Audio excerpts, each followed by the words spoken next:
설교 제목이 좀 특이합니다. 귀동냥, 눈동냥. 세간에 이런 말이 있었어요. 서당께 3년이면 뭐를 울분다고요? 수준이 높으시다. 그러면 기도원 개는 뭘 한다고요? 우리 교회는 이 정도라고요. 기도원 개 3년을 키우면 멍멍 하고 방언을 한대요. 중국집 개는 3년이 되면 뭘 한다고요? 그렇죠. 짜장면을 끓여요. 짜장면을 끓여요. 자, 그러면 분식집 개는 뭘 해요? 라면을 끓여요. 여러분, 개도 그렇다면 인간은 어떻게 하겠습니까? 옛날 여러분 글을 몰랐던 까막눈의 할머니들, 할아버지들이 다 있었지만 그래도 살았어요. 어떻게? 눈대로, 눈치로, 또 귀동냥으로 살았어요. 그런데 여러분, 우리 인류의 역사에 있어서 인간의 역사를 확 바꾸어버린 한 사건이 있었어요. 여러 가지 사건이지만 여러분들은 뭐라고 생각하십니까? 우리 인류의 역사를 완전히 확 바꿔버린 역사, 사건이 뭐라고 생각하세요? 우리 여러분들은 이렇게 얘기를 해야지요. 생성형 AI, 챗 GPT. 어떤 분이 제 설교를 듣고 소강성 목사에 대해서 알아봐줘, 챗 GPT에게 물어봤던 것 같아요. 그러니까 이렇게 저한테 그대로 토스를 해줬어요. 소강성 목사님의 목회 활동은 주로 긍정적으로 평가되고 있습니다. 그의 설교는 명확하고 감동적이라는 평가를 받으며 신앙적 열정과 헌신을 강조하는 목회 철학으로 많은 성도들에게 영적 영감을 주고 있습니다. 야, 어떻게 이렇게 AI가 이런 걸 알고 있는지 나도 모르겠어요. 또한 성도들과 친밀한 관계를 유지하려는 노력도 돋보입니다. 최근 자료에서 그의 목회 활동과 연관해 어떤 특정한 죄나 부정적인 사건은 발견되지 않았으며 주로 설교와 목회 활동에 대한 이야기가 다뤄져 있는 것으로 보입니다. 이제 여러분 다 치면 알겠지만 혹시 더 궁금한 점이 있다면 더 말씀해 주세요. 지금 이 시대는 AI와 챗 GPT가 놀라운 혁명인 것처럼 보이지만 그 이전에는 구텐베르크가 발명한 금속 인쇄술, 금속 활자가 없었을 때는요, 인류는 그냥 귀동냥과 눈동냥으로 살아왔습니다. 그냥 구전, 전승으로. 그 유명한 공자님도 자신의 그 모든 글들을 대나무 대에다가 다, 옛날에는 여러분 그 종이도 해봤자 다 타져버리지, 없어질 수 있고, 그러니까 만약을 대비해서 그랬다고 하는데요. 인쇄술이 나오면서 르네상스 혁명이 이루어지게 된 겁니다. 이 혜택을 누가 가장 많이 받느냐? 물론 여러 문화예술가들이 많이 받겠지만은 그 중에 한 사람이 종교개혁자 마르틴 루터입니다. 그는 독일 비텐베르크 교회 정문에 로마 교황청의 타락에 대한 면죄부 반박문 95개 조항을 다 적어 놓았습니다. 여러분, 백문이 불여일견이라고 저곳에 가서 봐서, 여러분, 저 때만 해도 참 젊다. 좋다. 여러분, 그때만 해도 여러분요, 신자들이 귀동냥, 눈동냥으로 신앙생활을 했습니다. 사제들이 미사 때 나와가지고 말이요, 우남, 쌍탐, 오타, 브리카스 쭉 하면서 라틴어로 얘기를 하면은 맨날 하는 얘기 그런 얘기고 그냥 그런가 보다 하고 귀동냥, 눈동냥으로 신앙생활을 했어요. 까막눈으로. 그런데 여러분, 마르틴 루터가 이건 아니다. 이건 아니다. 그러면서 그 95개조 반박문이 인쇄술로 다 그냥 찍혀가지고 2주 만에 독일 전역에 다 퍼지게 만들고 4주 만에 전 유럽 일대에 다 퍼지게 만들었어요. 그때 이제 마르틴 루터가, 여러분, 교황청에서 너 죽이겠다 아니면 품직을 높여주겠다 해요와 겁박을 같이 했어요. 그때 여러분 마르틴 루터가 불렀던 노래가 아까 성가대가 불렀던 노래입니다. 여러분, 내 주는 검은 성이요 방패. 자, 이 정도만 하십시다. 여러분 라틴어로 그 성경을 읽어주고 설교를 하는데 누가 뭘 알아듣겠습니까? 그냥 그런갑다 그런 거지. 귀동냥 눈동냥으로 신앙생활하는. 충북 옥천군 안내면 할머니들의 알랑가 몰라. 목사님 옛날에 했던 얘기인데 그래도 평생을 까막눈으로 살아오시다가 글을 배운 할머니들의 이야기, 여러분 감회스럽지 않습니까? 까막눈이 열리는 순간 너무 행복했다는 거예요. 그러면서 자기들의 괴로움을 털어놓았다는 것입니다. 은행을 가도 글을 모르니까 아이고 나 안경 안 쓰고 왔는데 하고 집에 다시 왔다는 거예요. 버스를 탔는데도 아니 버스가 어디로 가는 글씨를 알아야 될 텐데 그걸 몰라가지고. 중요한 것은 글을 몰라서 아들이 가정통신문을 가지고 오잖아요. 그게 뭔지를 몰라가지고 얼마나 참 가슴 아픈 일입니까? 근데 참 저는 더 가슴 아픈 일이 있어요. 뭐냐면 우리 어머니는 글을 아셔가지고 가정통신문을 다 읽으셨다. 저의 불행은 그때부터 시작됩니다. 아무튼 나는 대부분 제 기억에 거의 수야 수. 근데 꼭 산수가 우가 됐다가 미가 됐다가 거의 우가 많은데 근데 올라갈수록 대충이 안 돼요. 중학교가 고등학교 하면서 이게 수학이 참 어려워지는 거야. 그래서 이 대충 해가지고는 안 되겠구나 이런 생각을 해봤어요. 자, 글을 배우고 난 할머니들한테 글을 써보라고 하니까 뭐라고 쓴 줄 아십니까? 야, 여러분 보세요. 그대로 옮깁니다. 난 글 쓸 줄 몰라. 어떻게 글을 쓰라는 겨? 이 충청도니까 그렇게 말하죠. 어떻게 글을 쓰라는 겨? 근데 더 화제가 된 이야기가 있습니다. 80이 넘어서 글을 배운 7곡 할매들의 시. 자, 경상도에서는 할매라고 합니다. 할머니라고 해야 되는데 그런데 그냥 80이 넘어서 글을 배웠나 보다 또 시를 쓰나 보다. 근데 중요한 것은 뭐냐면 그분들의 시가 중학교 국어 교과서에 들어갔어요. 자, 사실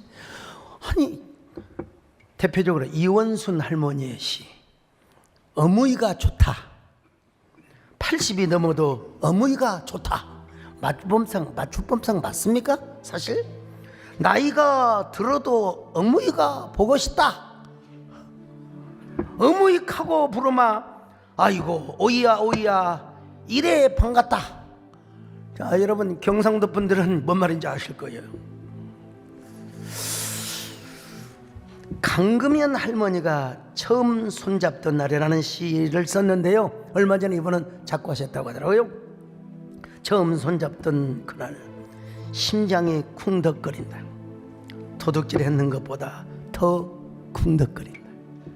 벌벌 떨리고 부끄러워서 고개를 들도 못하고 경상도 분들은 이상하게요 싸게를 못하더라고요. 사게 해주세요.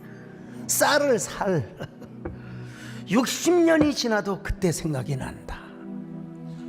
야, 참 여러분 정말로 정직하게 또 순수하게 시를 쓰는 사람이 볼 때는 사실 문학성이 대단한 건 아닙니다. 은유한 낯설 이야기 또 뭐라 그럴까요? 이미지 형상화하는 데는 거의 그러나 그럼에도 불구하고 문학적 귀족주의로만 봐서는 절대로 아니죠. 할머니의 80이 넘은 할머니의 곱고 여리고 아름다운 마음을 청춘 젊음의 그 시절 그 언어로 썼다는 점에서 아마 교과서 편찬위원회에서 이걸 넣은 것 같아요. 사실은 제시가 들어가야 되는데요. 사실 제시가 훨씬 나은데 그럼에도 불구하고 정말 그 할머니들에게 축하의 정말 박수를 보내드리고 싶습니다. 이분들은 여러분 글을 배우기 시작하면서 젊음이 다시 탄생한 거예요. 이어령 교수님이 쓰신 젊음의 탄생. 여러분 인생이 새롭게 태어난 것이죠. 새로운 세상에 보인 겁니다. 그분들의 눈에 드디어 신문이 보이고 편지가 보이고 TV로 나오는 자막이 보이게 되는 거예요. 옛날에는 눈동냥으로 옛날에는 귀동냥으로 대충 그렇게 살았는데 더더구나 자기 시가 중학교 1학년 국어 교과서에 실렸다. 이게 얼마나 영광입니까? 세상적으로 볼 때는 대단한 거죠. 오늘 본문에 소개되는 욥도 마찬가지입니다. 나름 하나님을 섬긴다고 섬겼어요. 그런데 결과론적으로 볼 때 귀동냥, 눈동냥으로 욥뿐만 아니라 욥의 친구들도 마찬가지였습니다. 그러니까 자기 기준을 가지고 자기 주장을 펴면서 서로 썰전을 벌였던 것이며, 특별히 욥기 32장부터 37장까지는 엘리후의 썰전, 엘리후와 욥의 썰전을 계속 펼쳐지고 있죠. 성경을 자세하게 들여다보면 엘리후는 욥의 세 친구들과 함께 썰전하고 있는 걸 지켜보고 있었던 것 같아요. 성경에서 자세하게 설명하고 있지 않지만 아무리 내가 뒤져봐도 계속 침묵하고 있다가 그러다가 이제 갑자기 버럭 화를 내면서 나타나기 시작한 사람이 누구냐? 엘리후입니다. 엘리후. 자, 32장 17절로 18절 시작. 나는 내 본분대로 대답하고 나도 내 의견을 보이리라. 내 속에는 말이 가득하니 내 영이 나를 압박함이니라. 자, 엘리후의 사진도 없어요. 누가 그려놓은 사람도 없어. 근데 제가 성경을 쭉 볼 때 엘리후의 캐릭터, 엘리후의 성격, 이 사람은 아주 굉장하게 고지식하고 원칙적이고 굉장히 뭐라고 할까요? 참 의로운 사람이었던 거예요. 나름대로 도덕적으로도 굉장히 옳은 사람인 것 같아요. 그런데 중요한 건 뭐냐면 굉장히 유도리가 없고 빡빡하신 분. 여러분 원칙적이면서도 친절하면 얼마나 좋을까요? 여러분 병원 의사 선생님들이 원칙도 지켜야 되지만 또 부드럽게 설명해 주는 그런 요소도 있어요. 목사가 맨날 여러분 회개하세요. 여러분 지금 하나님이 보고 계십니다. 그런 설교도 또 필요하지만 때로는 하나님이 여러분을 사랑하십니다. 여러분의 기도를 듣고 계십니다. 이게 같이 양날의 검처럼 있어야 되지 않겠습니까? 근데 이 엘리후는 그냥 아주 고지식했어요. 근데 옳은 말을 했어요. 좀 옳기는 했다니까요. 그럼에도 불구하고 굉장히 빡빡한 사람이라 이게 있어요. 자, 욥기 32장 21절 같이 봅니다. 시작. 나는 결코 사람의 낯을 보지 아니하며 사람에게 영광을 돌리지 아니하리니. 여러분 가끔 여러분 그 예보 강사나 부흥 강사, 우리 부흥회도 안 하지만은 하여간 나는 하나님 말씀을 전합니다. 그리고 그냥 처음부터 성도들에 대한 문안 또 위로 또 세대님께 언급 그냥 고지고대로 나는 하나님 말씀을 전합니다. 그것도 틀린 건 아니죠. 그러나 참 저를 초청에 대해서 감사하고 평소 여러분을 화면에서 보고 좀 친근한 교회처럼 느낍니다. 이 사도 바울도 서신서에 매내 문안을 이야기하고 또 칭찬할 사람 칭찬하고 그렇지 않습니까? 어쨌든 자기는 오직 하나님만 바라보겠다. 여러분 틀린 말은 아니에요. 그런데 여러분 욥기 33장에 와서도 왜 갑자기 말을 이렇게 바꿉니까? 왜 당신은 의롭다고 합니까? 왜 하나님 앞에서 전혀 잘못이 없다고 말합니까? 하나님이 얼마나 위대한데요. 이 말이 한쪽 말에서는 옳아요, 한쪽 면에서는 옳아요. 자, 33장 12절 봅니다. 시작. 내가 그대에게 대답하리라. 이 말에 그대가 의롭지 못하니 하나님은 사람보다 크심이니라. 야, 이 한 구절만 보면 참 위대한 말씀이죠. 이제 전후 맥락을 보게 될 때 욥의 세 친구들에게 나는 너희들이 지적하는 예를 들어서 간음이나 도적질이나 이런 일반적인 뭐라고 할까요? 일반적인 그 원칙이라든지 규례 뭐 이런 법률 또 여러 가지 도덕 이런 걸 내가 절대로 범하지 않았다는 얘기입니다. 절대로 범하지 않았다는 얘기. 상대적으로 자기는 의로운 사람이라는 거죠. 하나님보다 의롭단 말은 절대로 안 했어요. 근데 나는 너희들이 말하는 그런 정도의 죄는 내가 짓지 않았다. 제가 어릴 때 우리 어머니한테 맨날 들은 얘기.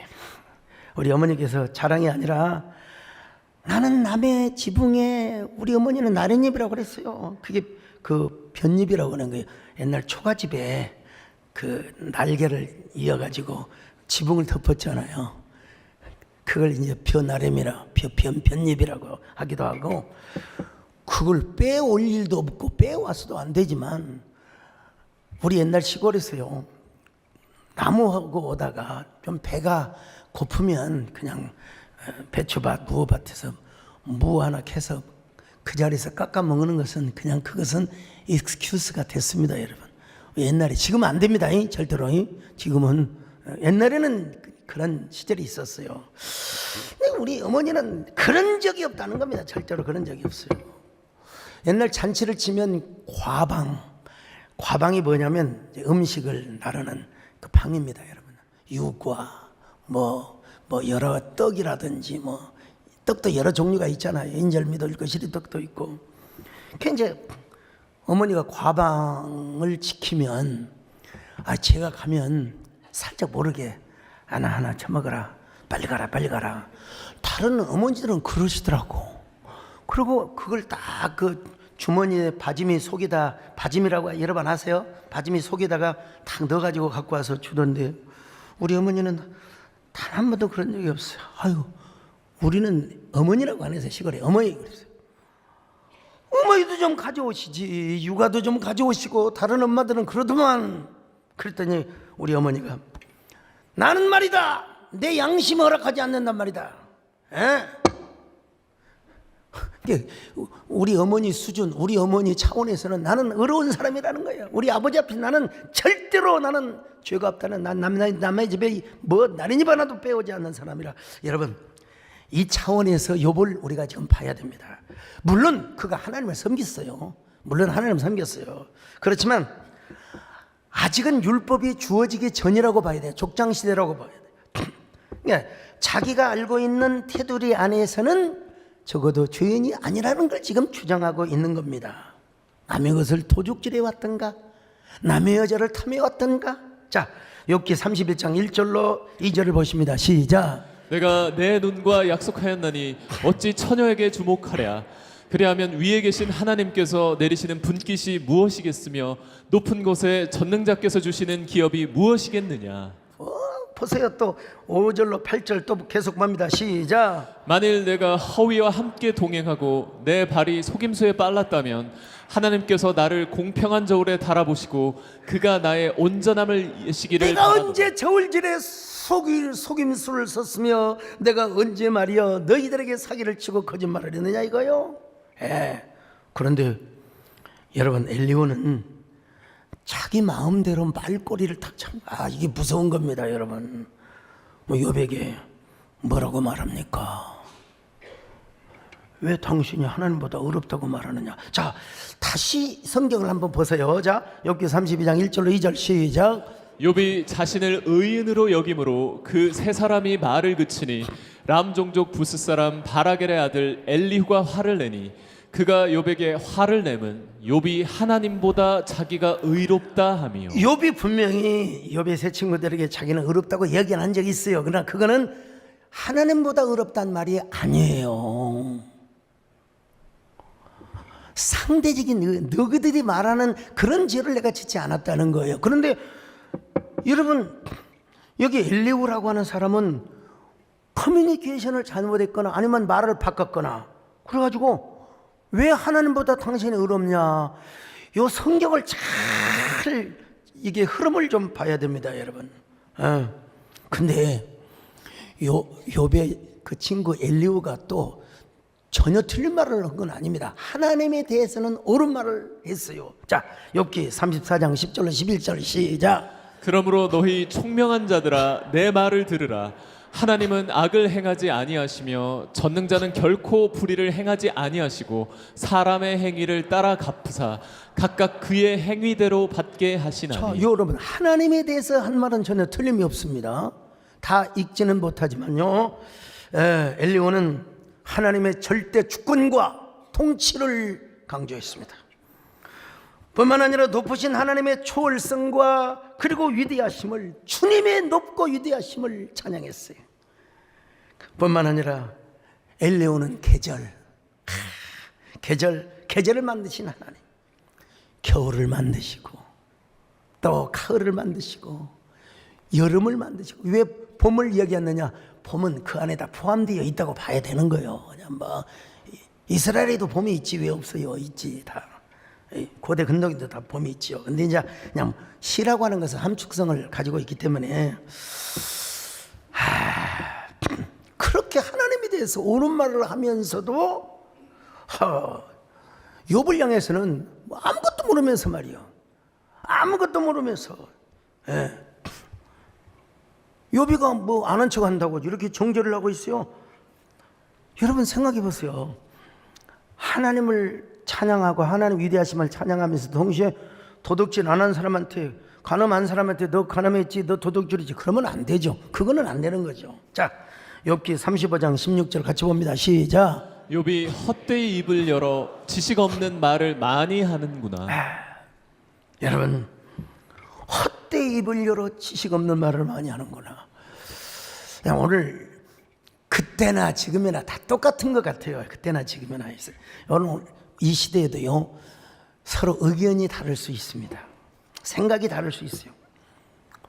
여러분, 이념도 다를 수 있습니다. 여러분, 요즘 이상하게 5060 쭉 올라가면은 뭐 좀 약간 진보가 있고 또 좀 젊은 애들이 또 보수 성향이 있고, 하여간 그래서 친히 그렇게 서로 만나고 뭐 여러분 그럴 수는 있어요. 그런데 중요한 건 뭐냐면은 정죄를 해서는 안 된다는 겁니다. 여러분, 나라를 무너뜨리는 그런 거 말고는요, 교회 안에서도 마찬가지입니다. 여러분, 우리 한국 개신교 안에만 해도, 장로교만 해도 여러분 얼마나 많은 교단이 있습니까?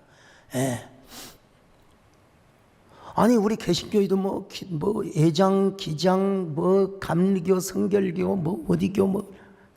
근데 우리가 비평을 하고 또 신학적 비판은 할 수 있지만 서로 공격을 하고 그걸 뭐라고 할까요? 정죄를 해서는 아니 된다는 거예요. 정죄를 해서는.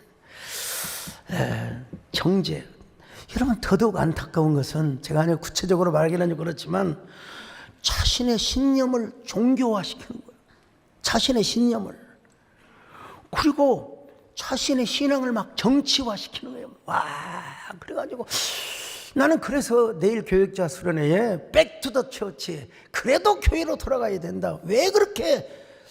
여러분, 교회가 살아나야 되는 겁니다. 여러분. 자, 다시 본론으로 와서, 여러분, 엘리후도 마찬가지입니다. 엘리후도 자신의 신앙을, 신념이라고 해야 돼. 자신의 신념을 절대 신앙으로 바꿔버렸어요. 절대 신앙. 하나님을 향하여 옳은 말을 했지만 욥에게는 뭘 줬다고요? 위로가 전혀 안 되고 상처를 줬다는 거예요. 더더구나 엘리후는 말을 잘했어요. 청산유수. 그래서 욥이 어떻게 대답할 줄 몰라 코너에 몰렸습니다. 이때 이제 욥이 뭐 해야 돼요? 너무나 말을 잘하니까 끼어들 틈이 없는 거예요. 그래서 인내하고 들을 수밖에 없었어요. 그래서 성경에 보니까 욥의 인내라는 말이 나왔으니까, 여러분, 고통 속에서 참는 인내도 그렇지만 그 엘리후의 말을 끝까지 들을 때 얼마나 버럭하고 화가 났겠습니까? 자, 야고보서 5장 11절 시작. 보라, 인내하는 자를 우리가 복되다 하나니 너희가 욥의 인내를 들었고 주께서 주신 결말을 보았거니와 주는 가장 자비하시고 긍휼히 여기시는 이시니라. 성경을 자세히 보면 우리는 보통 욥이 참아야 된다, 욥이 인내, 우리도 인내해야 된다, 이 말씀도 틀리진 않아요. 맞아요. 근데 이보다 더 큰 교훈이 있는데 바로 욥의 결말. 우리 주님은 정말 자비하시고 긍휼이 풍성하시고, 그래서 욥이가 인내할 수 있었던 그 힘의 중심과 원천에도 하나님의 자비와 긍휼이었다는 사실. 욥이가 갑절의 축복을 받았던데도 바로 이런 하나님의 긍휼과 자비가 넘쳤다는 사실. 자, 여러분도 이렇게 그 부부간에 또 가족에서 또 아니면 친구간에 막 빡빡 우겨대는 사람이 있어요. 그러면은 같이 우기지 말고 한 번쯤은 들어보세요. 저 말이 맞나 틀리나, 나에게 도움이 되나, 나에게 위로와 격려가 되나 한번 들어보시고 참고가 되면 참고, 그리고 나에 대한 애정이 전혀 없어, 전혀 그냥 나를 비판하고 나를 죽이려고 해. 그러면 그때는 그냥 라디오를 끄시든지 하여간 듣지를 마시고 여러분의 귀를 하나님을 향하여 대시기를 바랍니다.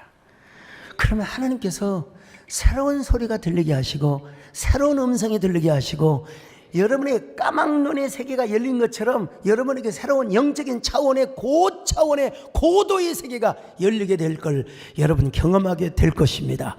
온 마음을 다하여 주님을 사랑하기를 원합니다. 온 마음 다해 사랑합니다. 온 마음 다해 주 알기 원하네.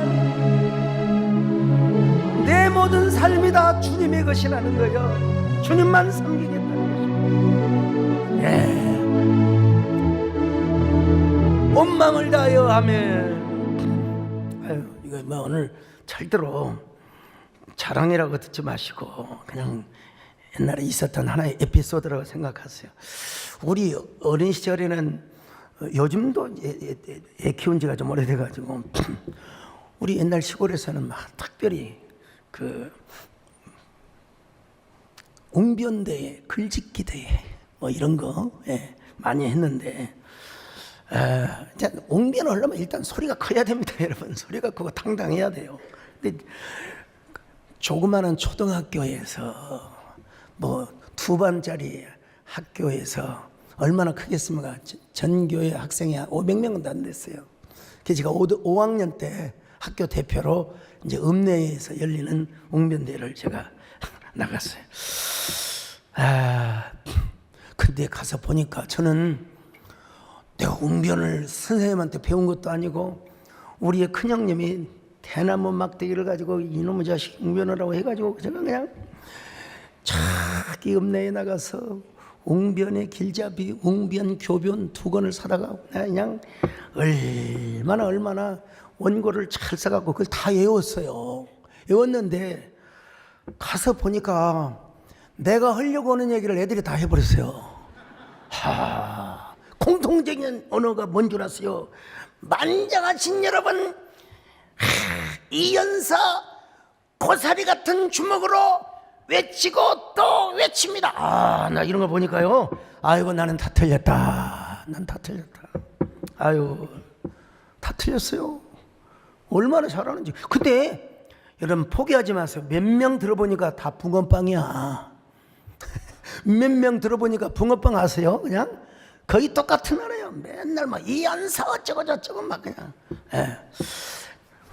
배워서 하니까. 배워서 이제. 근데 이거 안 배우는 것이 정상이라는 말은 아니고, 제가 다른 건 몰라도 센스가 빨라요. 저는 글쎄요, 우리 정권 사람이 연세 드셔가는 걸 보면서 주여, 저는 절대로 아프지 않게 하시고, 하나님 그냥 우리 아버지가 88세 연세에 어이구 내가 왜 이런다냐고 딱 그거 그냥 돌아가셨거든요. 하나님, 그게 제 기도의 제목입니다만은, 근데 제가 연필을 가지고요 원고를 다 외웠지만 그 원고는 들고 가거든요. 거기다가 사이사이 새로운 언어, 나만의 언어를 좀 갖고 갔어요. 중간중간에. 그리고 내가 그때 내가 왜 그랬는지 몰라도 진정성과 그리고 감정 조절을 잘해야 되겠다. 겉으로 여러분 그런 건 안 돼요. 그렇다고 되는 게 아니야. 그래서 청룡의 가슴을 흔들어 보겠다. 다른 건 다 잊혀졌지만 요거는 여러분 잊혀지지 않습니다. 오늘도 시국의 검푸른 하늘 아래, 나는 그때 시국이 뭔 말인지도 몰랐어요. 그냥 베껴서 쓴 거예요. 어떻게 지금도 수리한 삼천리 반도 강산이 왜 두 동강이로 나뉘어 있단 말입니까? 예? 잘 들어보세요. 저 휴전선 155마일 같은 민족끼리 총구를 켜놓으며 왜 싸워야 한단 말입니까? 중략적 하면서요. 예.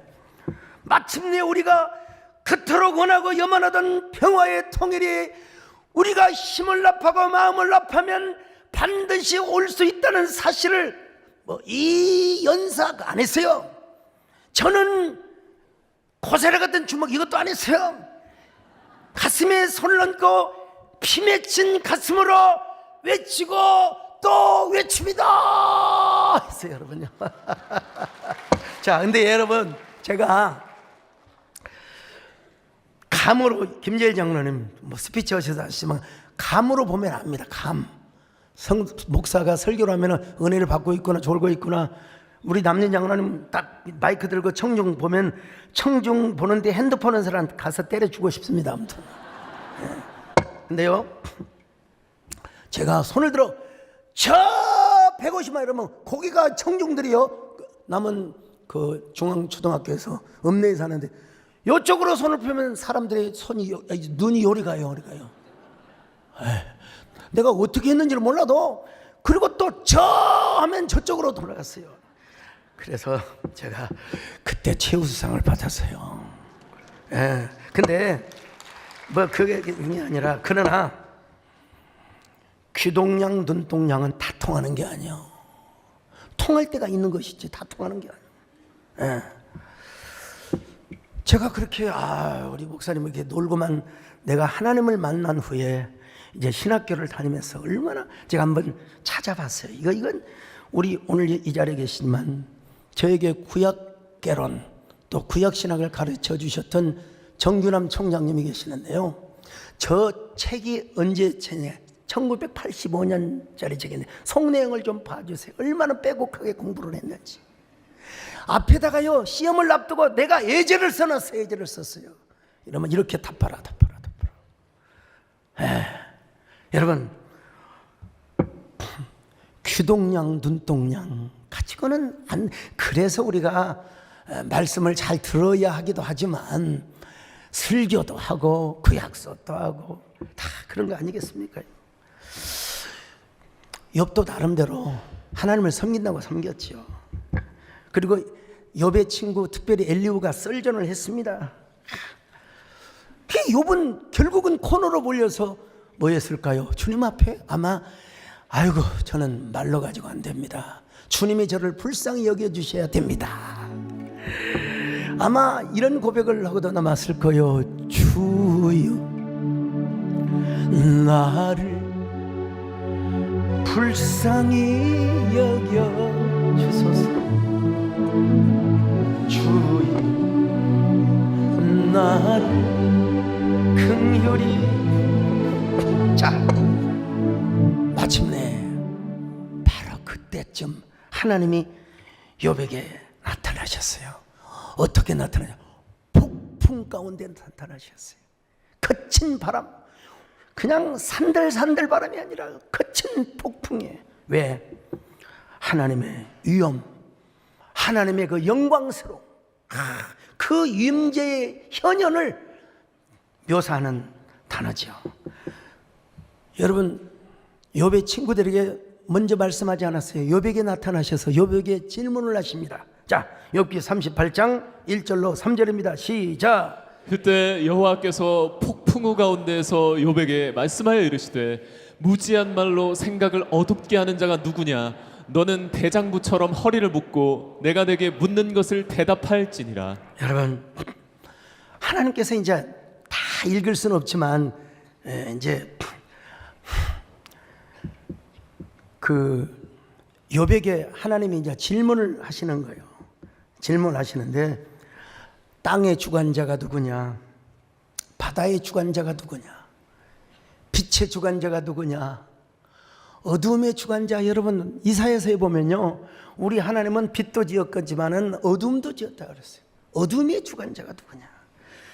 하늘의 주관자가 누구냐? 기후의 주관자가. 아이고, 어떻게 왜 봄에 우박이 내릴 수 있어요? 그것도 하나님이 허락하시니까. 동물 세계의 주관자, 하물며 인간 세계를, 여기에 지금 하나님이 묻지는 않지만, 여러분, 야, 내가 이 세계도 다 다스렸는데 너희들 한 생명의 세계, 내가 너를 주관하지 않겠느냐는 지금 질문이 가로에 지금 있는 거예요. 그러자 욥이 뭐라고 대답을 합니까? 하나님, 보시옵소서.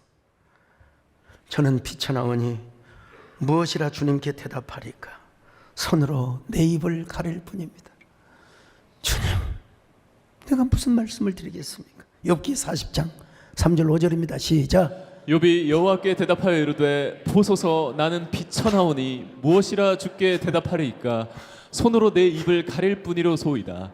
내가 한 번 말았어연즉 다시는 더 대답하지 아니하겠나이다. 욥이 생각을 해보니까 너무 부끄럽거든요.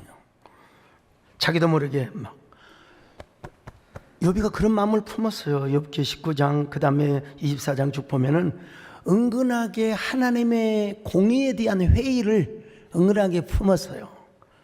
그리고 연약한 인간에 불과했던 자신이, 물론 그가 말하는 의는 상대적인 의예요. 자신의 의를 좀 지나치게 내세운 부분이 있어요. 그리고는 살고 싶은 욕망보다는 진짜 이럴 바에는 차라리 하나님이 나를 데려갔으면 좋겠다, 죽었으면 좋겠다, 이런 대목이 있는 건 사실이에요. 이럴 때 하나님께서 욥에게 질문을 그리고 나타나셔서 3번을 말씀하신 거예요. 3번 말씀. 자, 욥기 38장 1절 시작. 그때 여호와께서 폭풍우 가운데서 욥에게 말씀하여 이르시되. 자, 욥기 40장 1절도 마찬가지입니다. 여호와께서 또 욥에게 일러 말씀하시되. 42장 7절이요. 시작. 여호와께서 욥에게 이 말씀을 하신 후에 여호와께서 대만 사람 엘리바스에게 이르시되 내가 너와 내 두 친구에게 노하나니 이는 너희가 나를 가리켜 말한 것이 내 종 욥의 말같이 옳지 못함이니라. 결국은 욥이 하나님 앞에 진정한 회개를 나중에 하는데 친구들보다 의롭다고 하나님이 칭찬을 해주세요. 근데 그 과정 속에서 욥이가 진짜 자기를 비관하고 생애를 저주하며 참 여러분도 살다 보면 좋은 말로 말해서 아이고 나 천국 가고 싶다 하지만 때로는 내 삶을 좀 그만하면 안 될까? 혹시 남진양은 공연 좀 그만하면 안 될까? 그런 생각 안 드십니까? 편안하게 꼴짝에서 쉬시고 저 역시 여러분 저 역시 여러분요 언제까지 이렇게 새로운 설교를 계속 해야 되는가? 오늘 저녁도 해야지요. 내일 또 교육자 워크숍에서 또 새로운 도전의 메시지를 해야지요. 그런데 욥이도 그랬던 것 같아요. 이쯤 됐으면 됐지 뭐. 내가 하나님을 가만 됐지. 근데 하나님이 왕 나타나셔가지고 욥이여. 그러니까 욥이여 하나님 앞에 내가 대답할 말이 없습니다. 자, 욥기 42장 1절로 2절 시작. 욥이 여호와께 대답하여 이르되 주께서는 못하실 일이 없사오며 무슨 계획이든지 못 이루실 것이 없는 줄 아오니.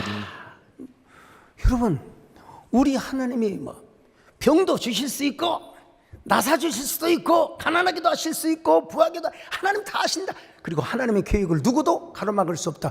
욥이 입에서 그 얘기가 나온 거예요.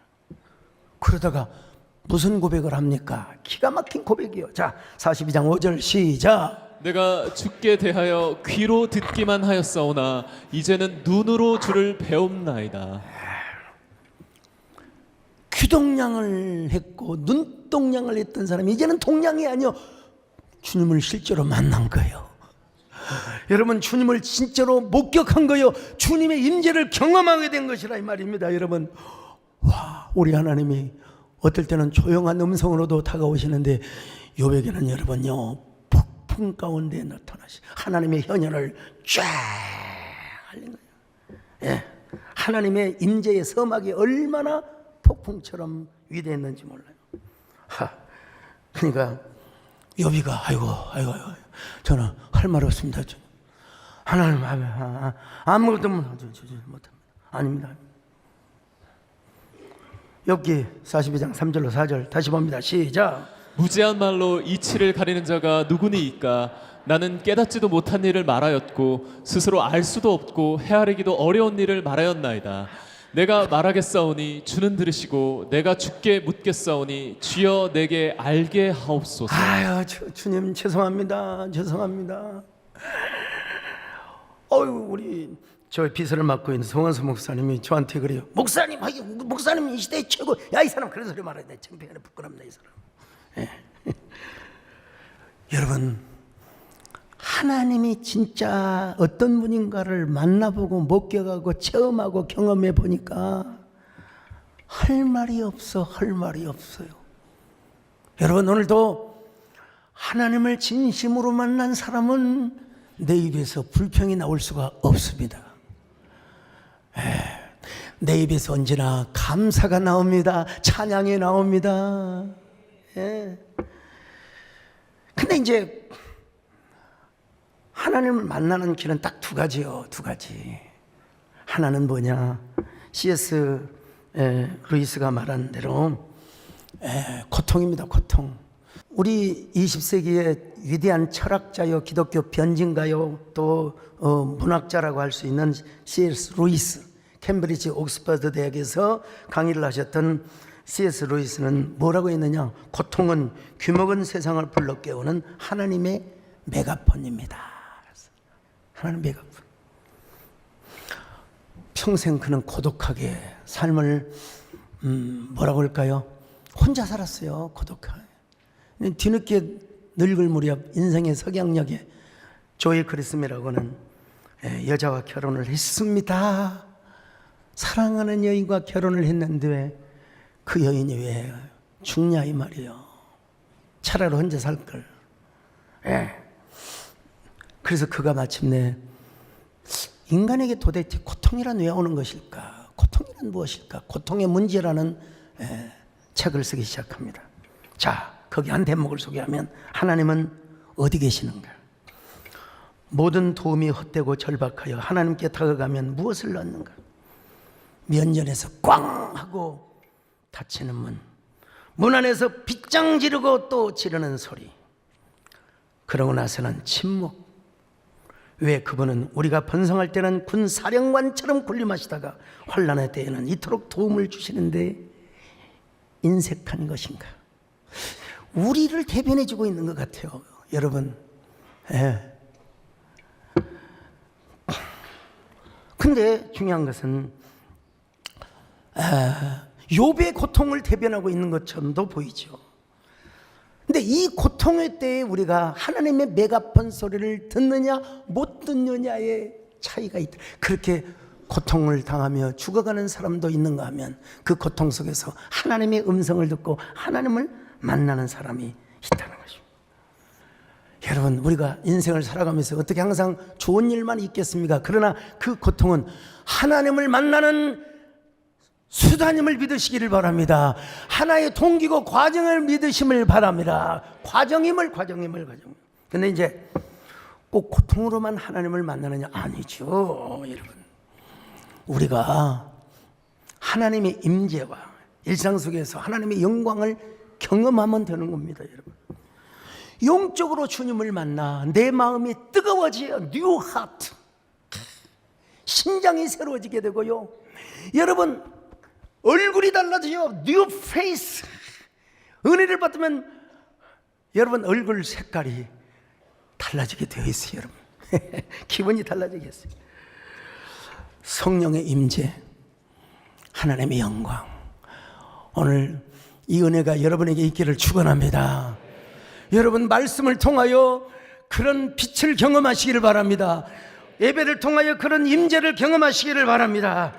자, 욥이가요 하나님을 만나고 나서 마침내 드디어 진정한 회개를 하게 되는 거예요. 자, 욥기 42장 6절입니다. 시작. 그러므로 내가 스스로 거두어드리고 티끌과 재 가운데에서 회개하나이다. 자, 욥이가 하나님을 만나고 나니까 회개하지 말라고 해도 저절로 나온 거예요. 저절로 나온 거예요.